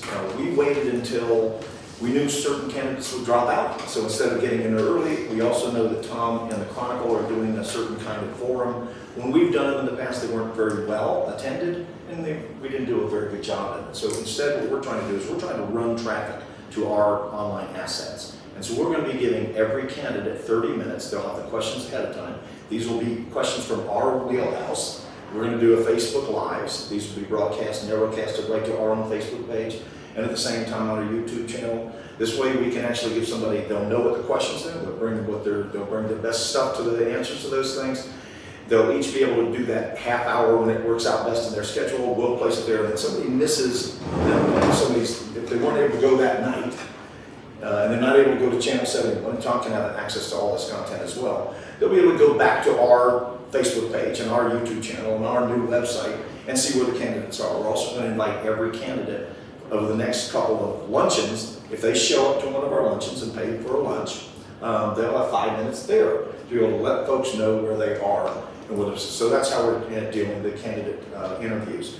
Event promotion. Our new website will allow, for the first time, in the past we only had, okay, you have a general membership of 1 to 5 employees. You have a general membership, 10 to whatever. Everything was a general membership, but you didn't get any extra benefits to that. If you had more employees, you paid more money. So our new platform will allow us to actually have events. We're actually going to do things in economic development that any commercial piece of property that's available in our service area, those companies, or those real estate companies, are going to be able to promote that right on our website, because we're going to try and get into small scale manufacturing. So we also are going to provide access, and these I already talked about this. We're going to, if she wants access to our website for things that hit our members and are there and provide external links and all those other things that we really always trying to get, you're going to have access to that to the degree you need. Anybody that needs that kind of access will be able to have that access. We've already had great meetings with the college, and the college is going. We're going to have a lot of content from the college that comes in there. We're going to work a lot closer to them. So we're going to be opening up that a lot more. We want to take that site from, I think, about 20 pages it is right now to 500 pages. We want to actually become the hub for business and economic development of those areas. So event promotion, we think we'll focus there. We're certainly going to work with Steve and those weekender folks and with anybody else that has that stuff there and bring them all in. But we're also going to say, this is where our members at a certain level. You can post a coupon for businesses at a certain level. You can post your events, and then we're going to actually start, we're going to pixelate our stuff. We're going to grab our data.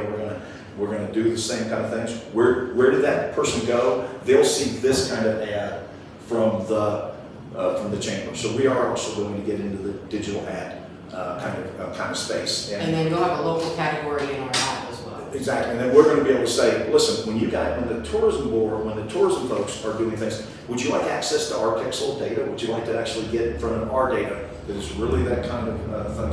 So you get certain advertising from real targeted audiences that have gone to the degree of looking at a chamber site. That needs to be rolled into that whole merchant meetup quarterly thing that Ashley just mentioned and we spoke about. That's exactly Perfect place for We've it. got a lot of collaboration Yeah. going in the last 3 weeks. The last thing we're going to do is, like I said, we're not going to do events. We're not, but we are going to do pop-up events. I'll give you, for instance, the idea is called homegrown. It goes with homegrown music, but also goes with homegrown kind of cannabis to go with that culture right there. We have members, and we'll have increasing members, that already have stages. We don't need to spend $25,000 for a stage or $25,000 for audio equipment and an engineer. What our intention is, and if Stu were here, I worked in Fraser, so I was on Grand County Tourism Board and Mayor Fraser, that kind of thing. Well, one of our ski area always had great events. We would just hijack their events. We had all the beds, so we'd go from 1,500 people on a Wednesday to 15,000, 18,000 people on a Saturday, because everybody slept in our place when we had the grocery store. So every time they did something, they closed down the streets. They had folks come in, and we would hijack. So our first attempt at this will be to hijack the Rad Fest. What we'd like to do, we've already reached out to Keely, and we're reaching out to other folks, is if you have a band already there, the chamber wants to sell a ticket and a lanyard to it, or when somebody's in town, we want the money to go to local musicians, to the businesses that are right in their place, and we're going to drive traffic to that. So actually, what we would like to do, and I'll give you a better paper later on, we're going to sell it, we're going to sell tickets, chamber has 40%, we're going to give 60% to venues and the artists. We have folks who can play at Howard and Nancy's place, let's say Earbone, or a small bluegrass place, or whatever. And then all the way up to doing stuff down in the basement and in this area right here. And our thing is that whenever somebody's doing things and closing down the street, is to do our pop-up event, this homegrown kind of thing. And the whole thing will be to drive traffic into our businesses when they're in town. People say, well, we already know about Whiskey River or Calawoochee Brothers River. Yeah, but the folks who come with Radfest, they don't know those bands, and our bands are really good.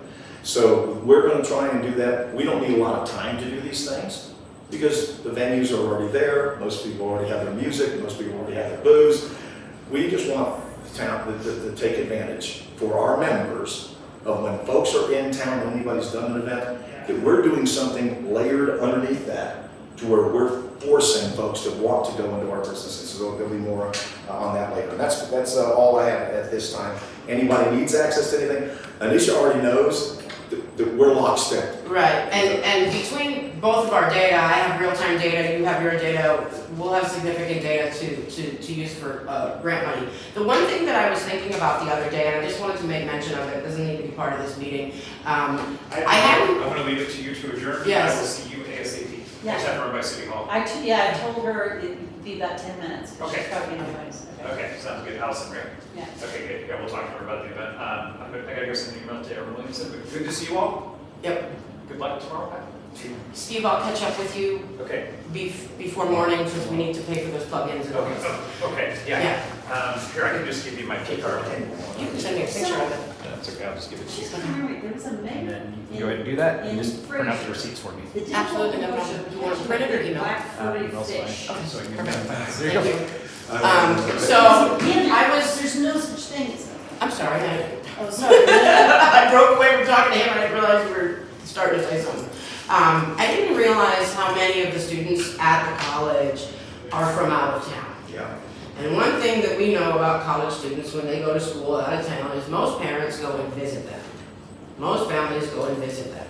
So I'd like to get some brainstorming going as to how we can reach the parents through the students and through the administration of the college, and get a little bit, we don't have to spend money on an advertising campaign like that. We just have to come up with a creative way to get to the parents so that they maybe get on our mailing list, on our tourism website, or whatever, you know? Is there a homecoming or parents' weekend?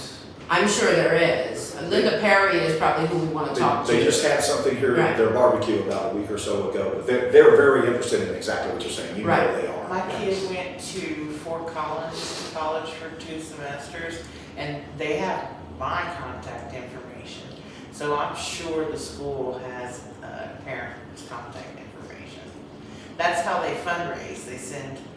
I get fundraising letters from Fort Collins wanting me to donate. I will be sticking flyers in their mailers like I do with the utility bills. So they got the parents' information at the college. Awesome, I'm sure. awesome. Yeah. It's not a big source of revenue or a guaranteed source of revenue, but you better believe that at least 50% of those kids' families are coming here at least once, whether it's to bring them here or to visit them. I don't have anything else, no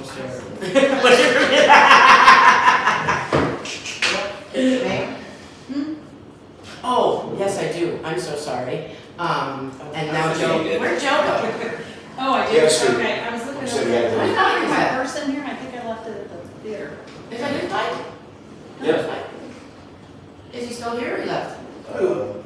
Joe. He's still here. I think he had something that hit his, that he had to go take care of. Okay, so, I'll just start with what he's known as quick. RadFest and the accessibility race. If you guys take some time to look up Extreme Modus, M-O-T-U-S,